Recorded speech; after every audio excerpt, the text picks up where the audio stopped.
I did want to read this. It talks about the crash that we've been experiencing. And so let's go ahead and get into this real quick. So in February, Pi Network burst onto the scene with the kind of hype most cryptocurrencies only dream of. The long-awaited mainnet launch of Pi Network finally happened, and within days, the token was riding high, reaching an all-time high of $2.98 on February 26th. For a brief moment, it even cracked the list of top 10 cryptocurrencies by market cap, rubbing shoulders with the industry's giants. However, fast forward to April 2nd, and the picture looks far less glamorous. As of writing, Picoin is trading at just above or just 66 cents, a steep 78% drop from its peak just over a month ago. The crash wiped out around $14.5 billion in market value, dragging its capitalization down from nearly $20 billion to just $4.56 billion. The picture gets even murkier when we zoom out. Over 124 million Pi tokens are set to be unlocked this month alone, according to PiScan. And this is just the beginning.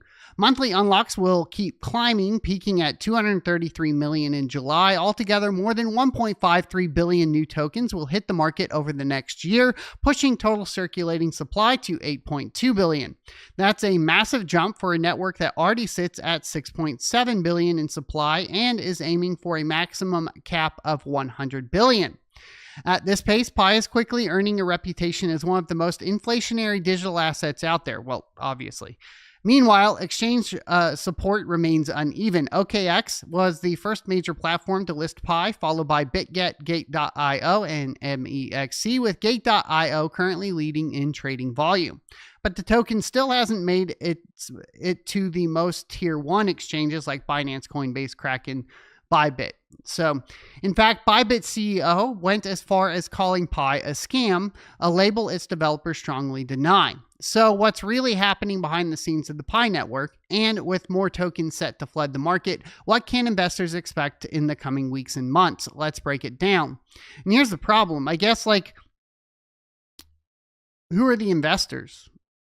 For all intents and purposes, I don't think there are any investors.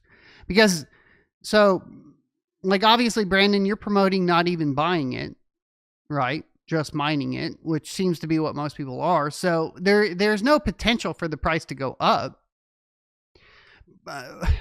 Yeah. Behind Picoin's steep price drops lies a web of internal frictions, issues that have less to do with market sentiment and more to do with operational breakdowns and silence from the people steering the ship. One of the biggest frustrations is a single choke point. KYC, Know Your Customer Verification, the standard process used to confirm user identity, has become a nightmare for Pi Network's vast user base. The step is mandatory. Without it, users can't migrate their mined Pi tokens to the mainnet, which means no transactions, no withdrawals, and essentially no access to the value they believe they've earned. And of course, if you are invested in this, you're worried about it. I mean, this is what's propping the price up effectively, right? Reports indicate that despite the open network launch on February 20th and the extended KYC and migration pace period until March 14th, the Pi Core team has struggled to process the backlog for its estimated 60 million users plus. The switch from third-party provider Yachty to a proprietary KYC system was meant to improve scalability, but technical glitches such as tentative approval statuses that stall progress have left many users in limbo. Some estimates suggest that only around 14 million users have successfully migrated, highlighting a severe capacity issue. Social media platforms, especially X, are filled with firsthand accounts of Pi users grappling with this broken experience. One user shared how her Pi coins were initially marked as migrated, then unexpectedly returned without any explanation, leaving her stuck in a loop of reconfirmations and waiting.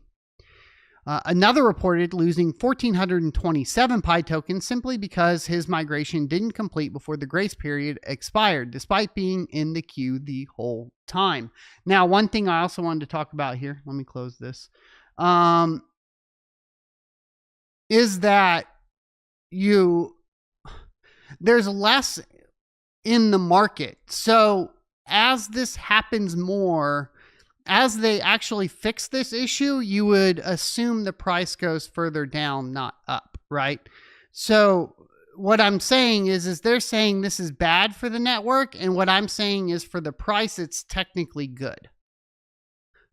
Stories like these have fueled anger and anxiety, especially among those who spent years mining the token with the hope of eventual access. What's intensifying the backlash is the silence. The Pi Core team, often referred to as PCT, has kept its card close to its chest. There's been very little transparency on major aspects of the roadmap. Users have no clear update on validator incentives, the state of dApp development, or even what happened with the proceeds from Pi's domain auction. The truth may be far less dramatic, but the absence of consistent communication is allowing speculation to dominate the narrative. A user put bluntly that getting to new highs from here might be really difficult. And the fact is like the thing they think is going to get to new highs, which is more people having coins on mainnet, will have the opposite effect, right? Pi's network latest attempt to demonstrate real-world use came through Pi Fest, a global merchant initiative held from March 14th to March 21st.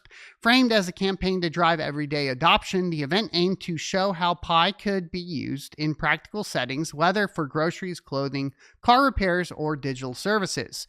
On paper, the reported numbers seemed impressive. More than 125,000 merchants registered, including 58,000 active sellers, and around 1.8 million pioneers participated. But behind the scale, actual network activity told a different story.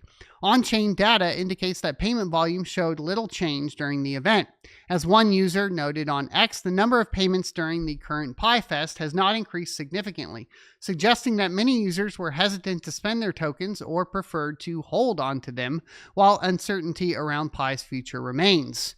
The hesitation reflects deeper cracks in the ecosystem. Pi had previously committed to building a broad base of decentralized apps to keep users engaged beyond mining peer-to-peer transfers. However, third-party reviews show that only a small number of dApps are currently operational, and that those that exist lack meaningful utility when compared to platforms like Ethereum or Solana. Without a strong application layer, there's limited motivation for daily token usage. One of Pi's headline strategies was it planned integration with Telegram's crypto wallet. That's weird because isn't there TON already? Anyways, initially positioned as a move to expand reach, the effort has not yet resulted in meaningful engagement or visible outcomes. Meanwhile, concerns around privacy are also being surfaced. Pi's KYC system uses a community-driven process in which users verify others using selfie videos and ID checks. I didn't know that. So it uses community-driven process. So you just have your ID and your selfie go to some other random Pi network user to verify? Is that true? That can't be true.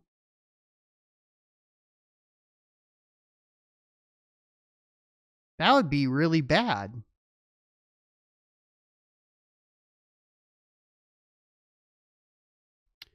While this approach was intended to scale access, it carries risks. If reactions fail, personal information could be exposed, which has become a growing concern among users.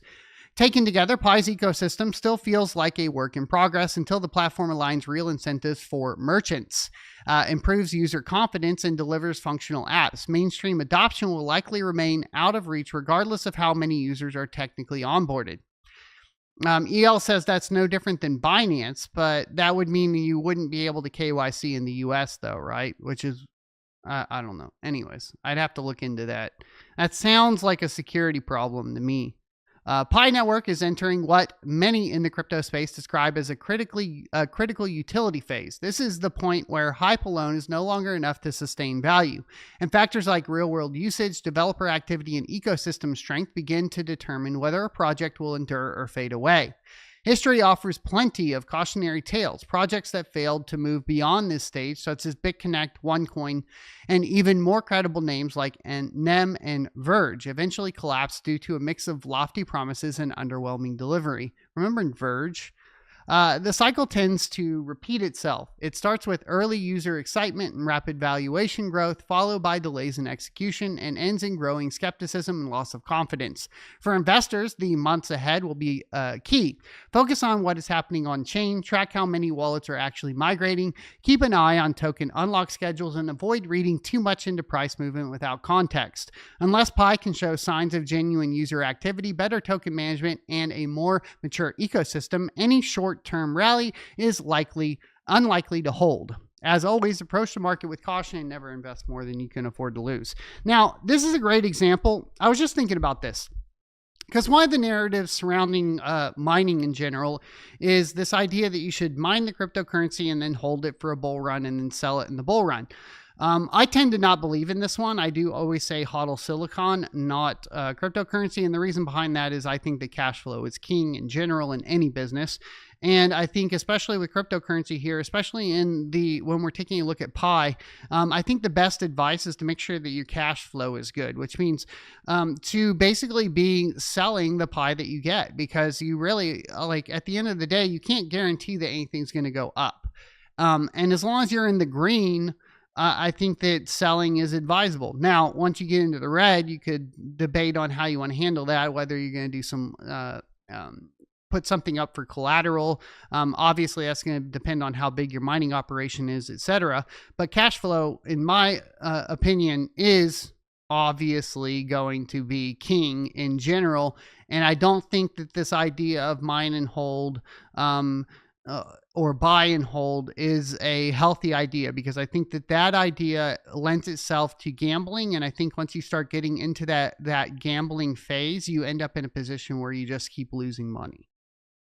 At least my limited experience on this earth, that's what it turns into, right? So that's how I feel about it. Now, I hope you enjoyed this clip from the Crypto Mining Show. If you would like to see more from this particular episode, take a look up here. Don't forget to also subscribe to the channel. And if you want to support me directly, you can go to sonofatech.locals.com and become a member. Thanks for watching, and I will see you next Tuesday.